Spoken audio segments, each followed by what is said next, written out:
आपल्या देशात हजारो मंदिरे आहेत.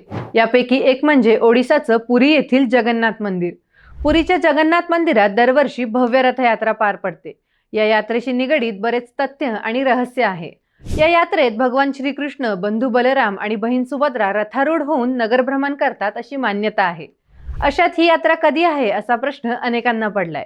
तर यंदा जगन्नाथपुरीची यात्रा 27 जून रोजी सुरू होणार आहे. ही यात्रा जगन्नाथपुरीला सुरू होऊन जनकपुरीला संपते. या यात्रेतील मुख्य आकर्षण असतो तो या यात्रेतील रथ. यात्रेच्या काही महिन्यांपूर्वी हा रथ घडवायला सुरुवात केली जाते. जगन्नाथाचा 16 चाकं असलेला रथ 45 फूट उंच, 35 फूट लांब आणि 35 फूट रुंद असतो. तर बलरामाचा रथ 45 फूट उंच असतो.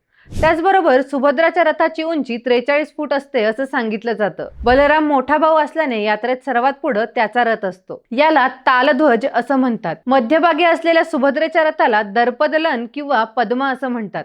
तर सगळ्यात शेवटी असणाऱ्या श्रीकृष्णाच्या रथाला नंदीघोष किंवा गरुडध्वज असं म्हणतात. बलराम आणि सुभद्रा यांचा रथ लाल रंगाचा असतो, तर भगवान जगन्नाथाचा रथ पिवळा किंवा लाल रंगाने सजवलेला असतो.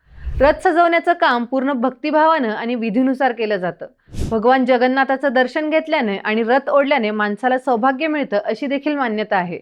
बाकी माहिती कशी वाटली कमेंटमध्ये नक्की सांगा आणि अशाच माहितीसाठी आपल्या ऑनलाईन नेताच्या पेजला फॉलो करा. तसेच आपल्या YouTube चॅनलला सबस्क्राईब करायला विसरू नका.